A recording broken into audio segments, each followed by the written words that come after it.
Καλησπέρα σας φίλες και φίλοι. Απόψε έχουμε κοντά μας τον Γιώργο Τσιτσιρίγκο, με τον οποίο θα μιλήσουμε για τη μη βίαιη επικοινωνία. Καλησπέρα Γιώργο. Καλησπέρα. Ήθελα καταρχάς να μας πεις τι είναι η μη βίαιη επικοινωνία, να βάλουμε έτσι λιγάκι τους θεατές μας στο πλάνο. Ναι, αυτή είναι η πιο συχνή ερώτηση που δέχομαι και είναι λογικό και είναι και πολύ ενδιαφέρουσα γιατί κάθε φορά την απαντάω διαφορετικά. Πολύ ενδιαφέρον. Ας ακούσουμε κάτι διαφορετικό λοιπόν.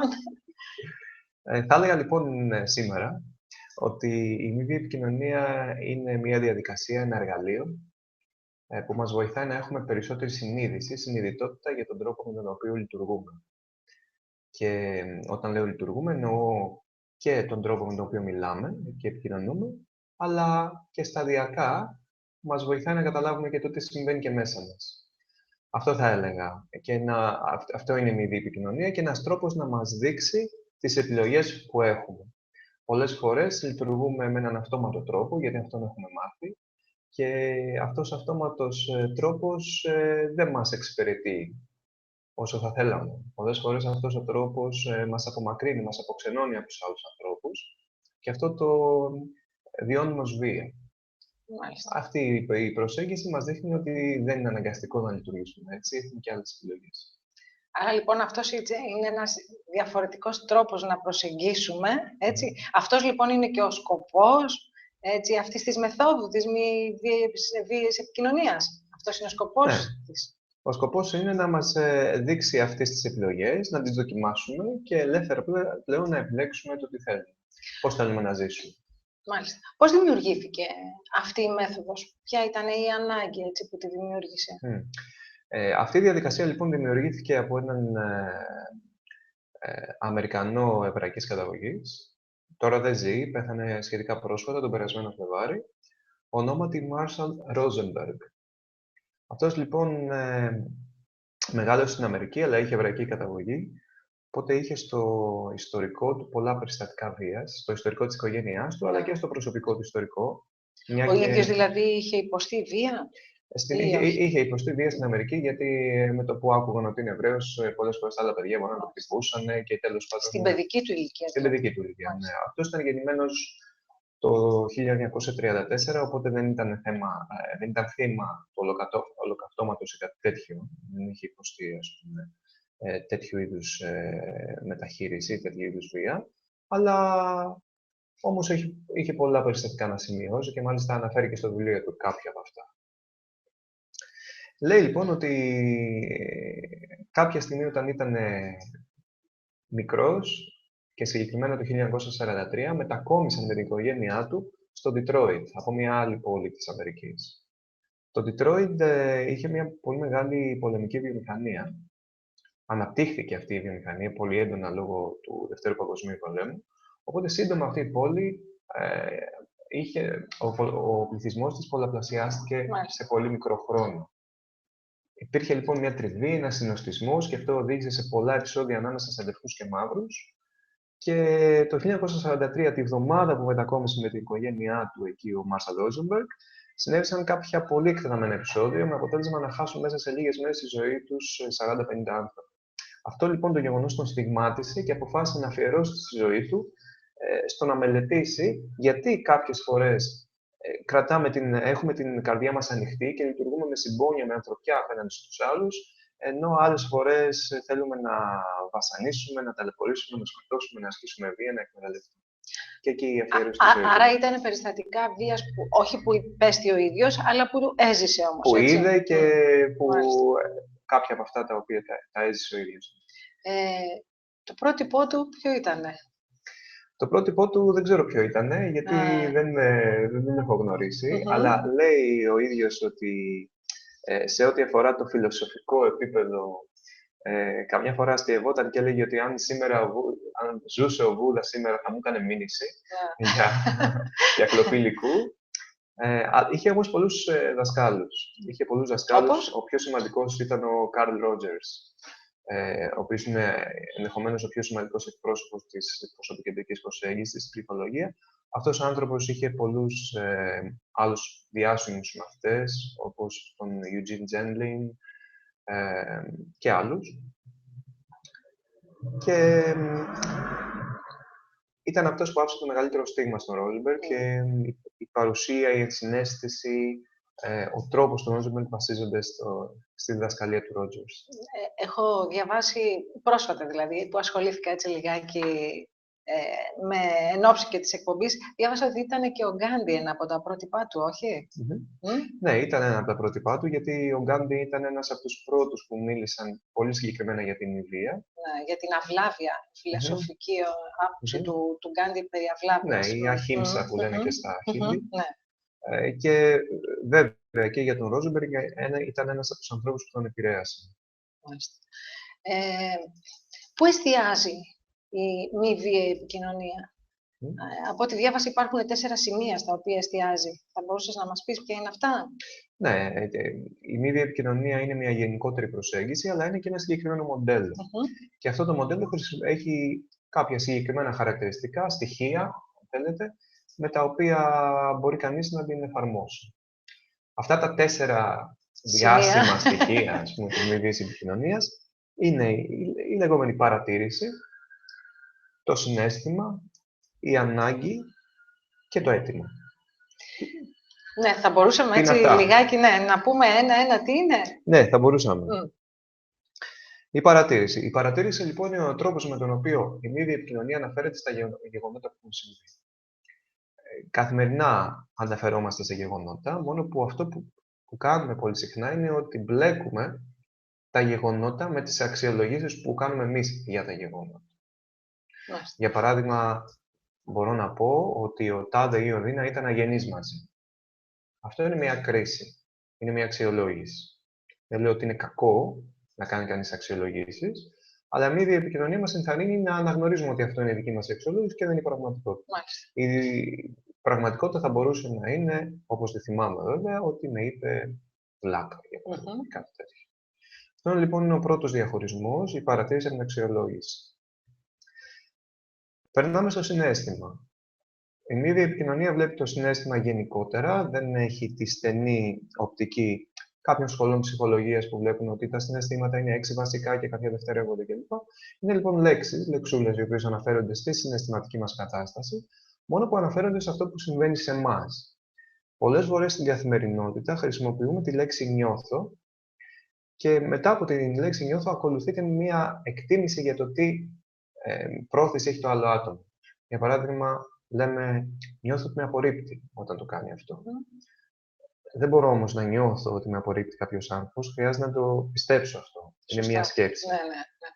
Ή νιώθω ότι δεν νοιάζεται. Πάλι είναι μια σκέψη για το τι συμβαίνει μέσα στο μυαλό, στην καρδιά του άλλου ανθρώπου. Δεν είναι αυτό που νιώθω εγώ. Αυτό το συναίσθημα που θα υπάρχει μπορούσε δηλαδή να υπάρχει... μια αντίφαση σε αυτό. Έτσι δεν είναι? Ναι, υπάρχει μια μεγάλη αντίφαση και υπάρχει και μια σύγχυση. Και αυτό δεν είναι τυχαίο, γιατί η γλώσσα με την οποία μιλάμε χρησιμοποιεί ως εργαλείο της στην συναισθηματική χειραγώγηση. Είναι ένα εργαλείο χειραγώγησης και βάση της συναισθηματικής χειραγώγησης είναι η σύγχυση. Δεν μπορεί κανείς να χειραγωγήσει άλλους ανθρώπους όταν τα πράγματα είναι ξεκάθαρα. Χρειάζεται να είναι λίγο μπερδεμένα. Σωστά. Δηλαδή, νιώθω αυτό που συμβαίνει σε σένα, ποιος είναι υπεύθυνος για τα δικά μου συναισθήματα. Είναι αμπέρδεμα, λοιπόν, και με αυτόν τον τρόπο συμβαίνει και αυτό το πράγμα. Να προχωρήσουμε τα επόμενα. Την ανάγκη. Λοιπόν, η ανάγκη. Τι είναι η ανάγκη? Η ανάγκη, λοιπόν, είναι ένας τρόπος για να έρθουμε σε επαφή με την εσωτερική μας πραγματικότητα. Η εσωτερική μας πραγματικότητα είναι άμορφη, δεν μπορεί να μπει σε λόγια και γι' αυτό η χρήση της γλώσσας την προσεγγίζει ατελώς. Όμως την προσεγγίζει σε έναν βαθμό και μας βοηθάει να αγγίξουμε κάτι που συμβαίνει μέσα μας, χρησιμοποιώντας μια λέξη η οποία είναι εξορισμού γενική. Λέμε, για παράδειγμα, έχω ανάγκη από υποστήριξη. Έχω ανάγκη από χαλάρωση. Έχω ανάγκη από διασκέδαση.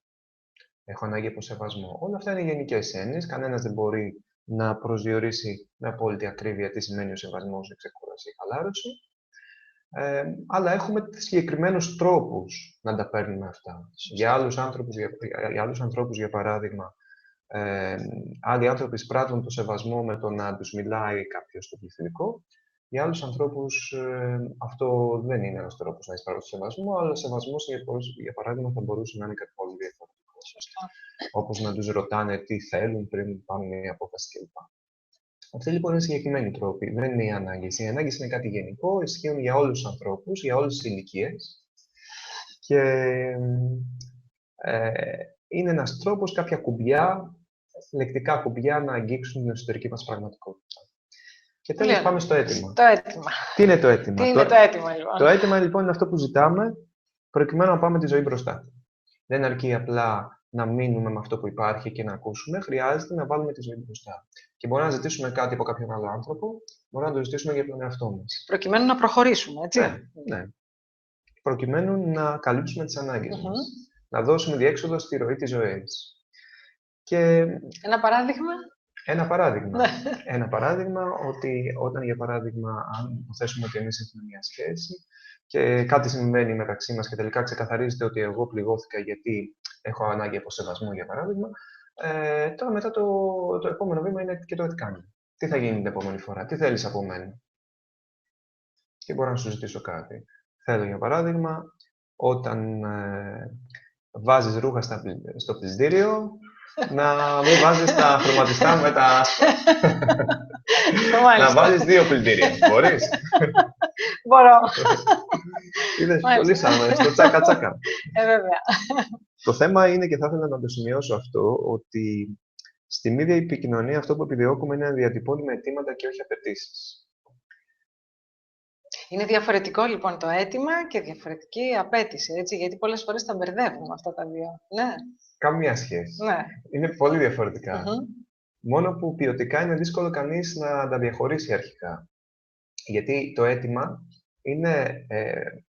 στο αίτημα ζητάμε κάτι και είμαστε προετοιμασμένοι να ακούσουμε όχι. Αυτό θεωρητικά μπορεί να είναι εύκολο να το κάνουμε. Γιατί είμαστε προετοιμασμένοι να ακούσουμε όχι σε ένα αίτημα? Γιατί ο άλλος άνθρωπος είναι μια ξεχωριστή συνειδητότητα και μπορεί να μην θέλει να κάνει αυτό που θέλουμε. Αυτό είναι η πραγματικότητα της ζωής. Σύμφωνοι. Θα υπάρχει αυτή η πιθανότητα. Γιατί να είμαστε προετοιμασμένοι θα ακούσουμε όχι και... Γιατί μπορεί να συμβεί. Ναι, μπορεί να συμβεί, αλλά μπορεί να συμβεί να μας πει και ναι. Ναι, τέλεια. Αν δεν είμαστε προετοιμασμένοι να ακούσουμε όχι, τότε αυτό θα το αντιληφθεί η άλλη πλευρά, γιατί θα ακούγεται σαν επιβολή. Και επίσης, αν την πρώτη φορά με ένα όχι αντιδράσουμε με έναν τρόπο επιβολής, μετά την επόμενη φορά δεν θα μας εμπιστεύεται. Τώρα το κατάλαβα, δηλαδή θες να πεις ότι όταν έχουμε ένα αίτημα, καλό είναι να γνωρίζουμε από την αρχή ότι μάλλον αυτό το αίτημά μας δεν θα ικανοποιηθεί. Όχι, δεν λέω μάλλον, λέω ότι είναι πιθανό. Είναι πιθανό. Αυτό τι σημαίνει? Ότι δεν σταματάμε εκεί, ότι προσπαθούμε να βρούμε έναν άλλο τρόπο, έτσι ώστε οι ανάγκες και οι δικές μας και της άλλης πλευράς να ικανοποιηθούν, να καλυφθούν, αντί να κολλήσουμε σε συγκεκριμένη στρατηγική. Αν, για παράδειγμα, στο προηγούμενο παράδειγμα, εσύ λες ότι όχι, εγώ δεν μπορώ να βάζω 2 πλυντήρια. Γιατί?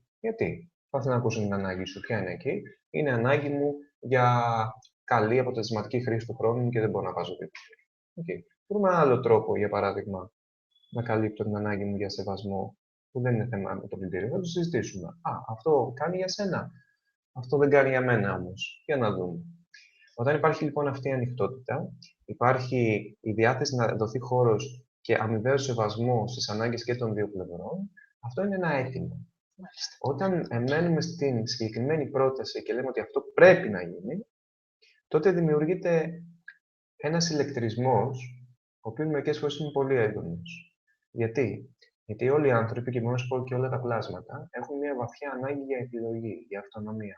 Να διαλέγουν οι ίδιοι αυτά που κάνουν. Όταν πάμε να επιβάλλουμε κάτι, αυτό έρχεται σε κόντρα. Δημιουργεί αντιδράσεις. Και στο τέλος, καταλήγουμε να ξοδεύουμε την ενέργειά μας στο να κάνουμε αυτήν την αντίσταση. Αντί να δούμε πώς μπορούμε να τα συνδυάσουμε, τέλος πάντων. Πώς θα διοχετεύσουμε την ενέργειά μας για να συνεργαστούμε. Αυτό λοιπόν, και κλείνω για την αίτηση, για το αίτημα και την απέτηση, διανοητικά μπορεί κανείς να το αντιληφθεί, νομίζω, αρκετά εύκολα.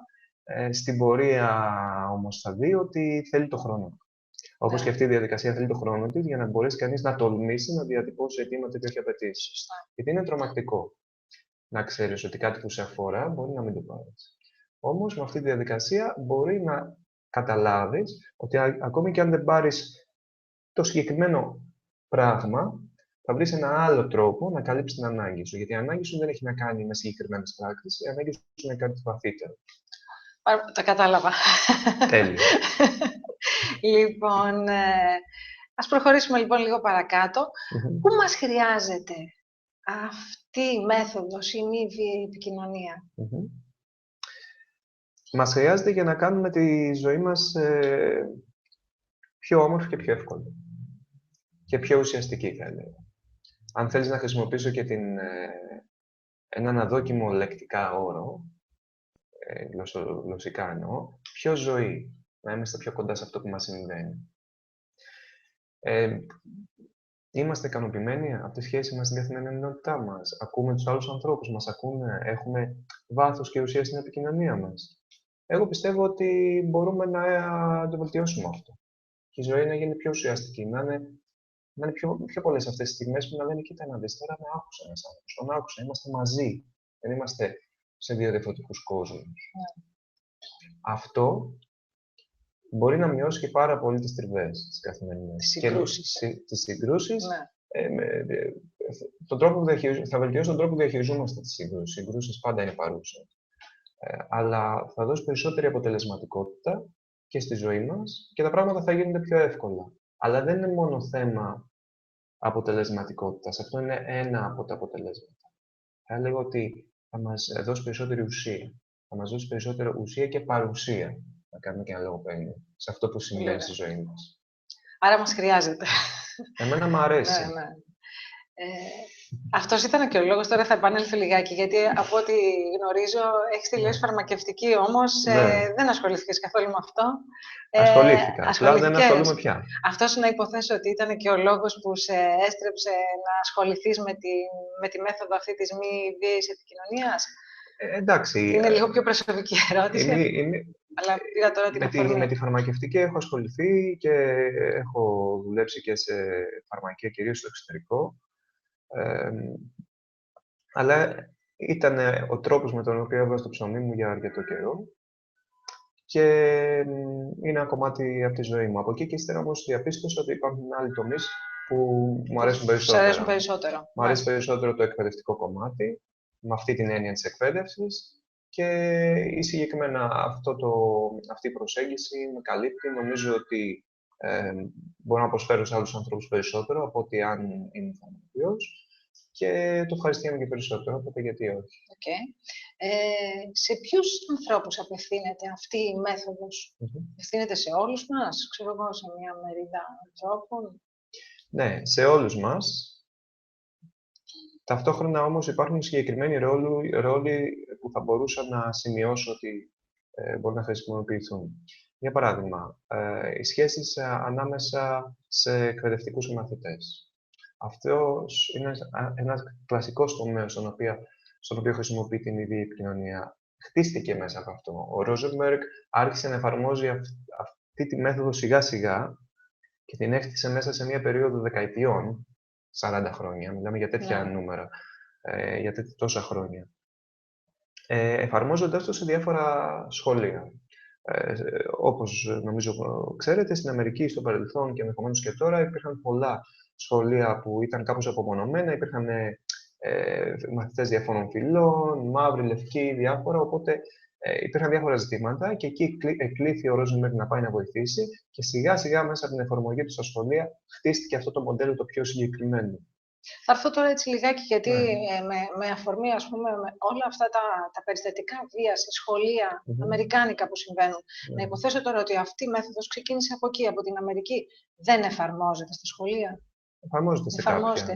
Γιατί έχουμε έτσι αυτά τα αυξημένα περιστατικά βία στα σχολεία? Κυρίως στα αμερικάνικα το βλέπουμε αυτό. Φαντάζομαι ότι και στα άλλα υπάρχουν. Ή δίνουν περισσότερη δημοσιότητα στη βία που δημιουργείται στα αμερικάνικα σχολεία, το βλέπουμε όμως πολύ συχνά. Το δικαιολογούσες. Δυσκολεύομαι να απαντήσω γενικά στην ερώτηση γιατί υπάρχει βία και συγκεκριμένα στην Αμερική με όλους τους παράγοντες. Ναι, θέλω να πω ότι... Θα ήθελα να υπογραμμίσω κάτι πάνω σε αυτό. Η βία στην ζωή μας δεν είναι κάτι καινούργιο. Είναι κάτι πάρα πολύ παλιό. Μαζί με τον άνθρωπο ξεκίνησε, φαντάζομαι. Ναι, και βιβλικά να το δεις. Ο Κάιν σκότωσε τον Άβελ και δεν ξέρω πόσοι άνθρωποι υπήρχαν στη γη σύμφωνα με τη βίβλο. Οπότε, όταν βάζεις ανθρώπους μαζί, γενικά υπάρχουν κάποια θέματα.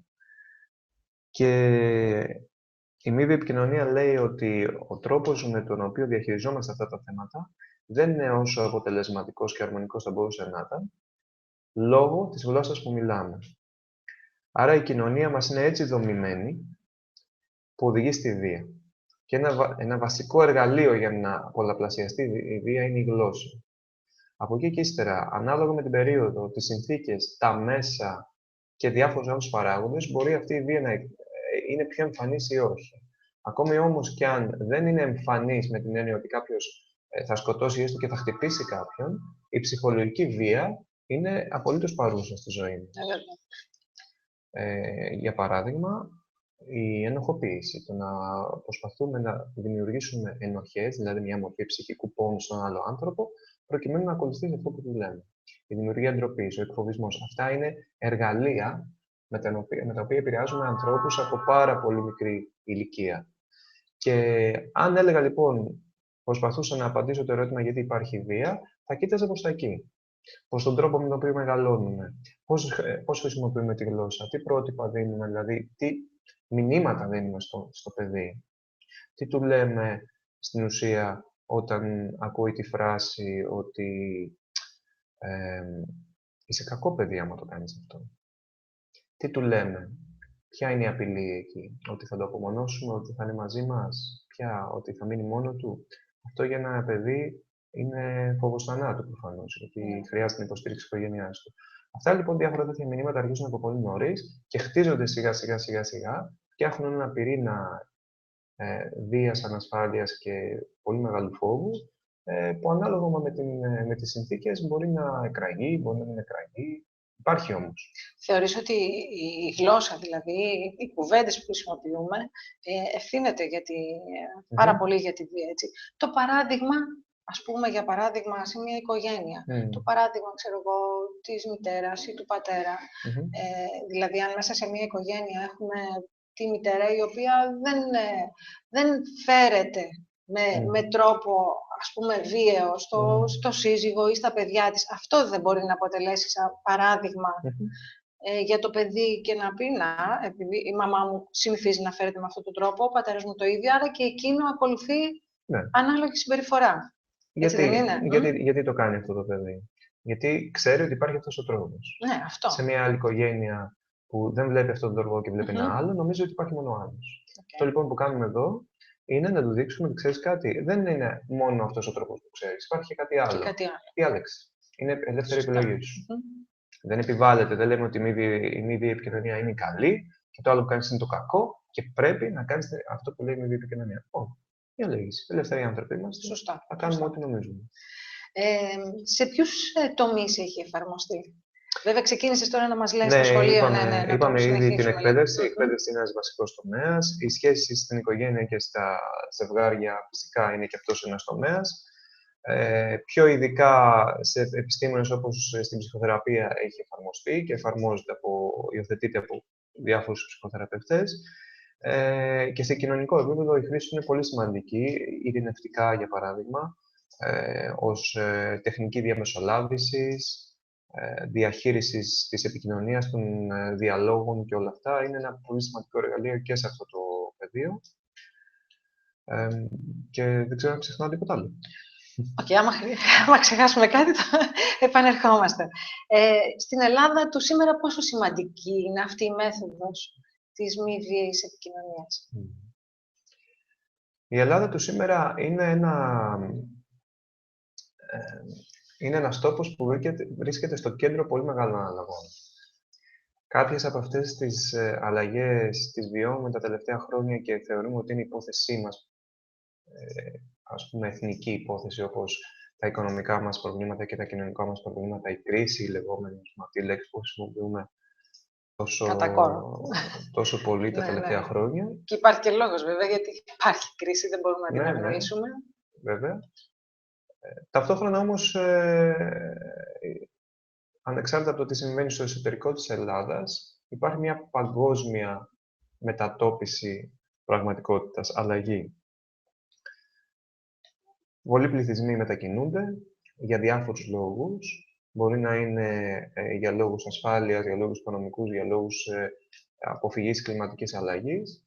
Και αυτό είναι μια πραγματικότητα. Θέλω να πω λοιπόν ότι ζούμε σε ένα πολύπλοκο περιβάλλον. Ποτέ άλλοτε στον πλανήτη δεν υπήρχαν αυτές τις συνθήκες. Και ποτέ άλλοτε ο παλιός τρόπος οπτικής πάνω στα πράγματα, η παλιά οπτική στην επικοινωνία, στον τρόπο σκέψης, στην κοινωνική οργάνωση, στον τρόπο με τον οποίο τρέχει η κοινωνία, ποτέ άλλο δεν ήταν τόσο απαρχαιωμένος. Γιατί τώρα πια οι ταχύτητες είναι μεγάλες και χρειάζεται να βρούμε διαφορετικούς τρόπους να αντιμετωπίσουμε την πραγματικότητα. Και η μη διεπικοινωνία θεωρώ εγώ ότι μπορεί να συνδράμει σε αυτό, διότι είναι μία μέθοδος που μας γυμνάζει το μύτο αυτοπροσδιορισμού. Δεν χρειαζόμαστε κάποιος να μας πει τι θα κάνει. Δεν χρειάζεται κάποιος μια εξωτερική πηγή, ένα εξωτερικό παράγοντα που είτε είναι ένας, ας πούμε για παράδειγμα, ένας ανώτερος σε ιεραρχία, ένας οποιοσδήποτε να μας πει τι είναι καλό και κακό. Εμείς είμαστε σε επαφή με τον εαυτό μας. Είμαστε σε επαφή με τον εαυτό μας και επιδιώκουμε να καλύψουμε τις ανάγκες μας σε συνδυασμό με την κάλυψη των αναγκών των άλλων ανθρώπων. Άρα αυτονομούμαστε. Αυτή είναι η ενσυναίσθηση ή όχι? Η ενσυναίσθηση είναι όταν είμαστε παρόντες σε αυτό που συμβαίνει στον άλλο άνθρωπο. Αυτό είναι η ενσυναίσθηση. Όταν είμαστε παρόντες σε αυτό που συμβαίνει σε εμάς. Όταν λέμε ότι είμαστε παρόντες σε αυτό που συμβαίνει στον άλλον, για να δώσουμε ένα παράδειγμα. Αυτό το παράδειγμα μπορεί μόνο να το νιώσεις. Μάλιστα. Αλλά μπορώ να σου πω κι εγώ. Νομίζω ότι πιθανώς θα θυμάσαι κάποια περίπτωση όπου μιλούσε σε κάποιον άνθρωπο για κάτι που σου έλεγε, κάτι που σου συνέβαινε και αυτός δεν ήταν παρόν, δεν σ' άκουγε πραγματικά. Το έχεις βιώσει αυτό ποτέ? Ναι, βέβαια. Ωραία. Άρα αυτό είναι το παράδειγμα που δεν έχεις παρουσία. Μάλιστα. Λοιπόν, σε άλλη περίπτωση, λοιπόν, θα θυμάσαι μια περίπτωση που κάποιος σε άκουσε και μετά αυτό γλύκανε την καρδιά σου γιατί υπήρχε μια σύνδεση ανάμεσα στις ανάγκες αυτών. Υπάρχει μια τέτοια. Ελπίζω να το έχεις ζήσει. Ναι. Λοιπόν, αυτό είναι η συναίσθηση. Μάλιστα. Αυτό είναι η παρουσία. Άρα, λοιπόν. Το κατάλαβα. Το κατάλαβες. Ωραία. Άρα, μπορούμε να είμαστε παρόντες με τους άλλους ανθρώπους, να είμαστε ενσυναισθητικοί με τους άλλους ανθρώπους, μπορούμε να είμαστε παρόντες με τον εαυτό μας. Άρα, αυτό είναι ενσυναίσθηση προς τον εαυτό μας.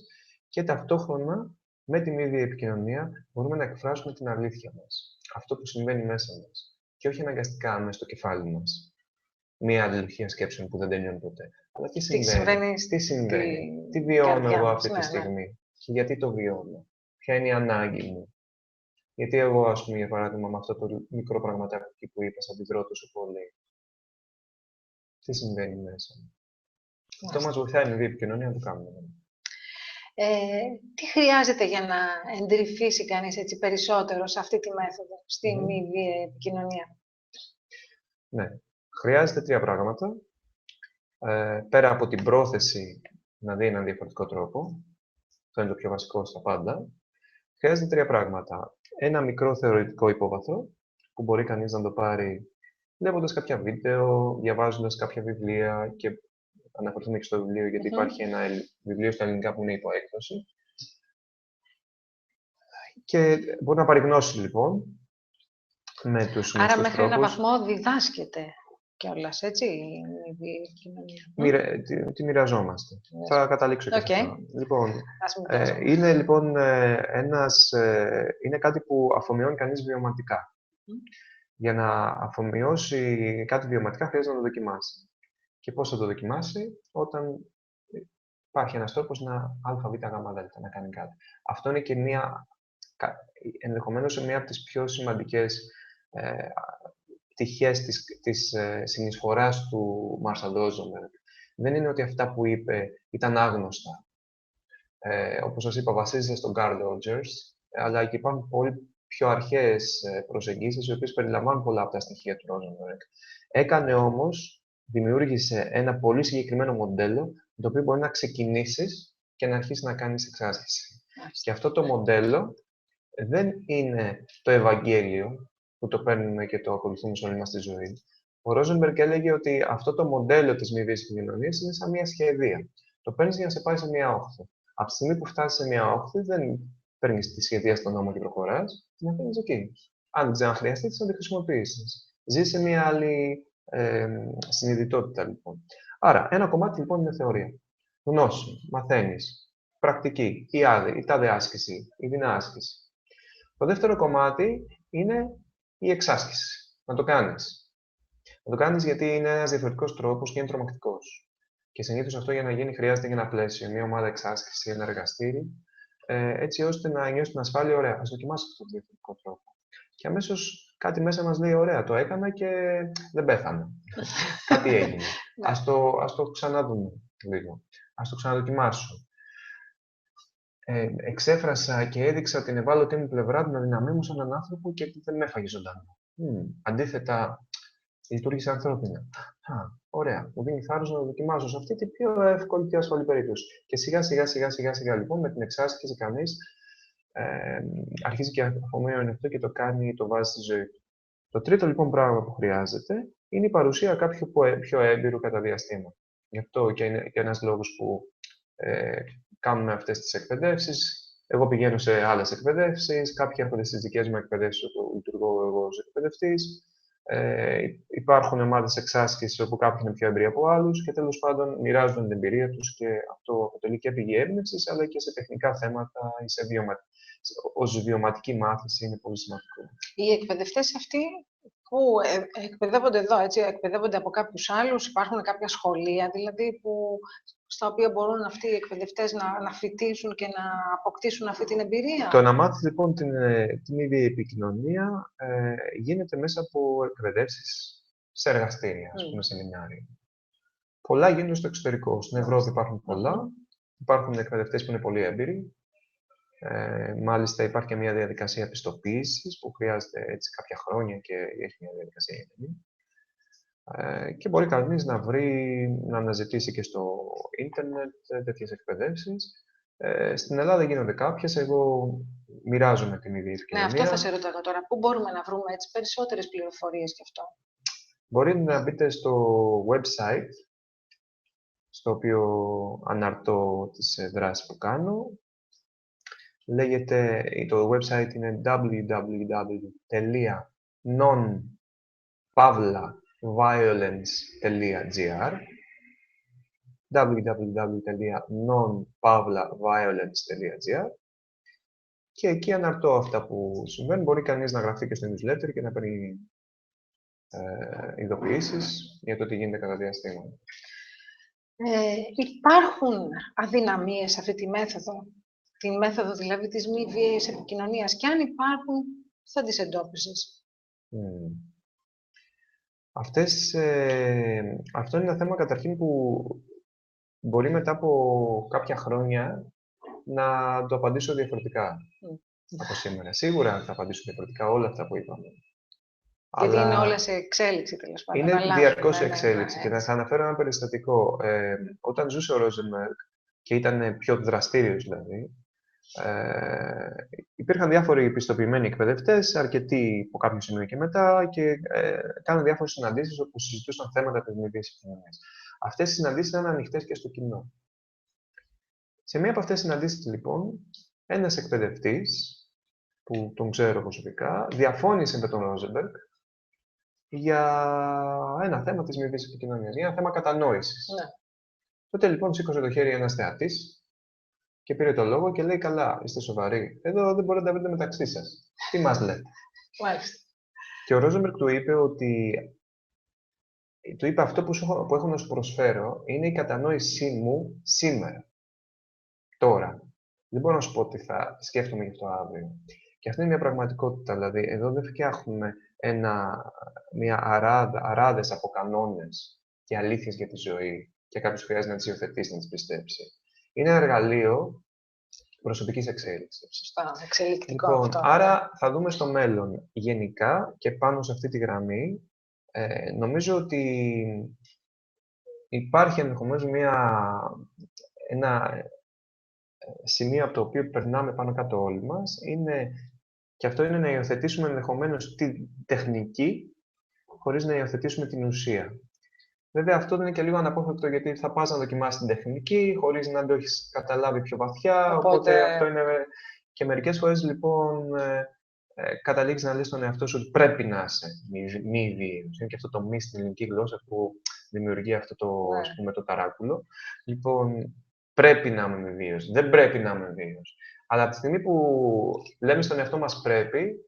Ναι, αυτό θα σου λέγα τώρα, ότι από τη στιγμή που θα βάλουμε το πρέπει μπροστά. Καταρχήν, χρειάζεται να ξεχάσουμε την εσωτερική γαλήνη όταν βάλουμε πρέπει. Δεν υπάρχει πρέπει και εσωτερική γαλήνη, γιατί υπάρχει αυτή η πλευρά μας που αντιδρά στην επιβολή. Η αντίδραση στην επιβολή δεν γίνεται μόνο όταν μιλάμε για εξωτερικό καταναγκασμό από έναν άνθρωπο στον άλλον. Γίνεται και όταν εξαναγκάζουμε εμείς τον εαυτό μας. Μία πλευρά μας εξαναγκάζει μία άλλη. Και τότε αντιδρά κάτι μέσα μας. Γι' αυτό και λέμε πρέπει να κάνω γυμναστική, πρέπει να κόψω το κάψωνα, πρέπει και τελικά δεν το κάνουμε. Και τελικά δεν το κάνουμε, σωστά.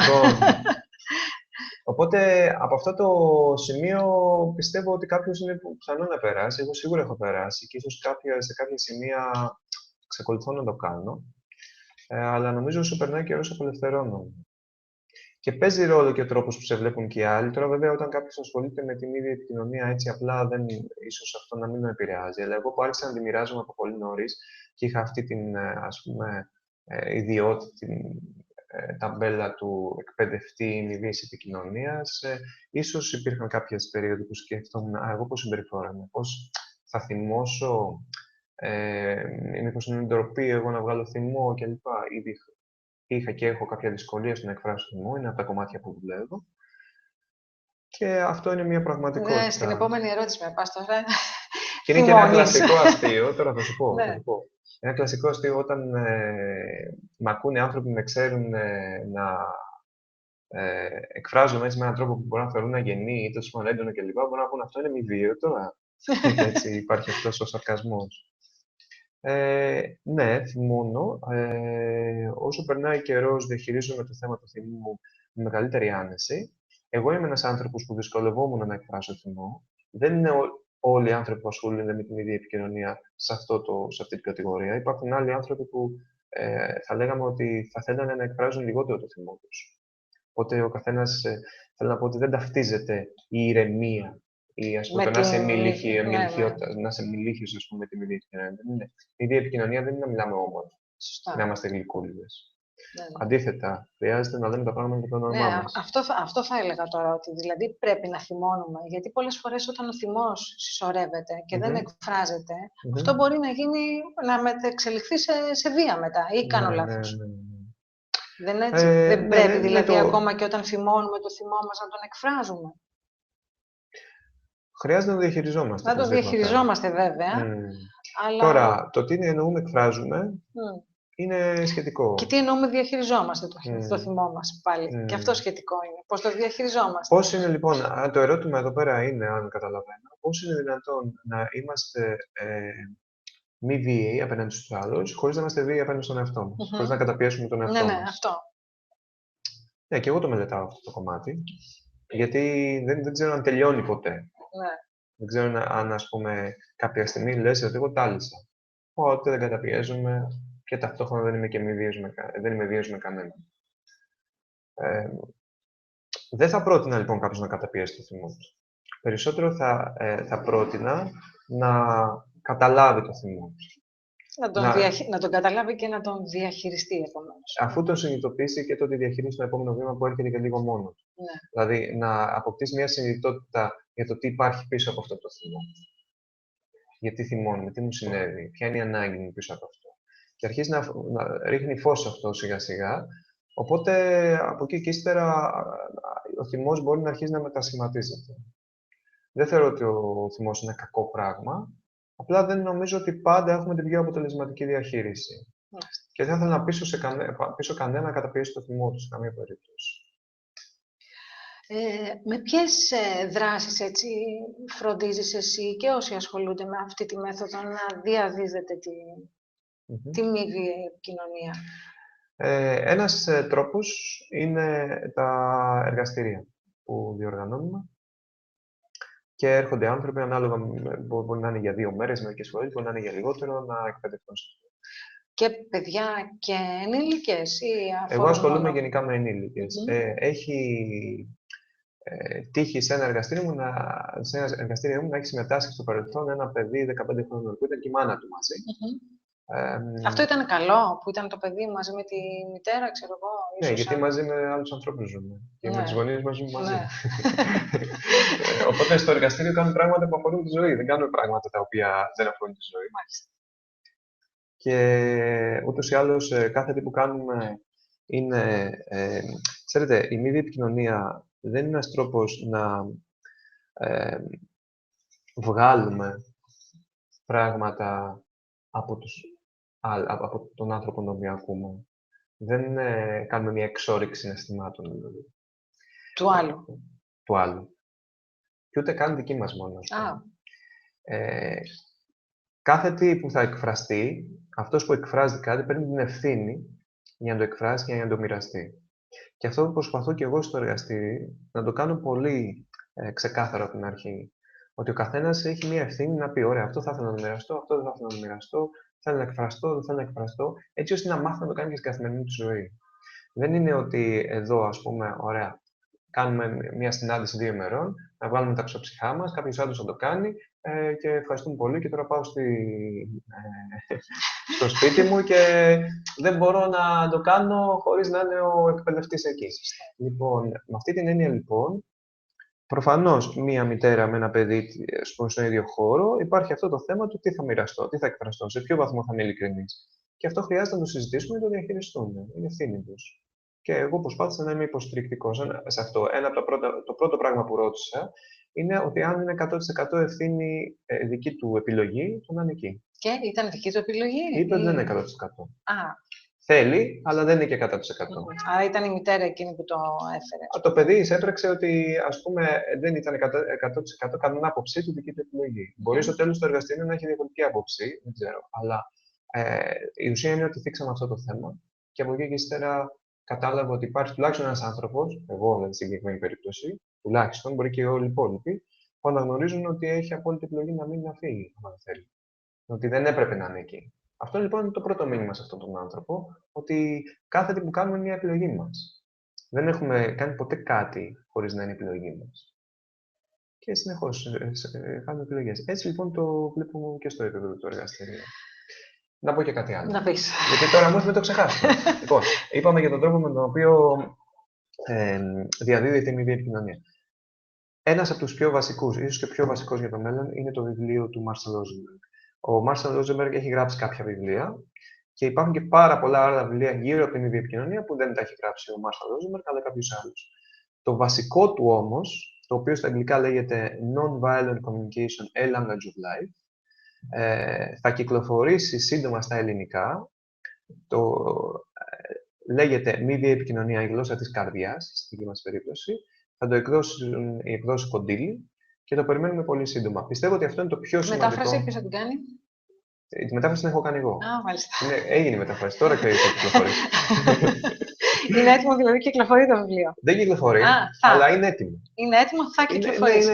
Είναι θέμα εβδομάδων. Πολύ ωραία. Επιφυλασσόμεθα να σε έχουμε και σε μια... Να διαβάσουμε το βιβλίο, να μαζέψουμε απορίες τις οποίες σε μια επόμενη εκπομπή ενδεχομένως να μας τις λύσεις. Ωραία. Θα χαρώ να έχεις μόνο απορίες που αρκούν 45 λεπτά για να τις λύσουμε. Πολύ ωραία. Δεν ξέρω αν θέλεις κάτι άλλο να προσθέσεις σε όλα αυτά που συζητήσαμε. Αν κάτι ξεχάσαμε, κάτι ξέχασα εγώ να σε ρωτήσω, θα ήθελες εσύ κάτι να μας επισημάνεις? Δεν έχω κάτι. Μου άρεσε πολύ ο τρόπος με τον οποίο θίξαμε το θέμα. Είχα και εγώ την ευκαιρία να πω πολλά πράγματα. Και προσκαλώ τους ανθρώπους που ενδιαφέρονται να κοιτάξουν τις πηγές στο ίντερνετ και στο δικό μου το website μπορούν να βρουν link για τα βίντεο του Marshall Rosenberg που υπάρχουν υποτιτλισμένα στο YouTube και μπορούν να πάρουν μια γεύση από τον ίδιο τον δημιουργό αυτής της προσέγγισης και να δουν αν κάτι από αυτά που θα ακούσουν, κάτι από αυτά που θα διαβάσουν μπορεί να τους βοηθήσει κάπου στη ζωή τους. Χωρίς αυτό να σημαίνει ότι θα έρθω σε κάποιο εργαστήριο δικό μου ή σε κάποια παρουσίαση. Πολλές φορές, έστω και κάτι να ακούσουμε, κάτι μπορεί να μας κάνει ένα κλικ και να μας βοηθήσει κάπου. και έτσι ώστε να είμαστε όλοι με πιο ανοιχτή καρδιά, να τα περνάμε πιο όμορφα. Αυτό σίγουρα θα βοηθήσει και εμένα άμεσα και έμεσα. Πολύ ωραία. Και όλους μας, εννοώ, ο ένας βοηθάει τον άλλον όταν Σωστά. Και εγώ ήδη βοηθήθηκα, γιατί ψάχνοντας να βρω έτσι διάφορα για τη μη βίαιη επικοινωνία, διάβασα αρκετά πράγματα, οπότε μπορώ να πω ότι μου έκανε καλό. Λοιπόν, σε ευχαριστούμε πάρα πολύ, Γιώργο, που ήσουν απόψε μαζί μας. Και εγώ ευχαριστώ πολύ. Ευχαριστούμε και όλους εσάς που μας παρακολουθήσατε. Ραντεβού την επόμενη Τρίτη στο ραντεβού μας στο σταθερό 9 με 10 παρατέταρτο. Καλό βράδυ.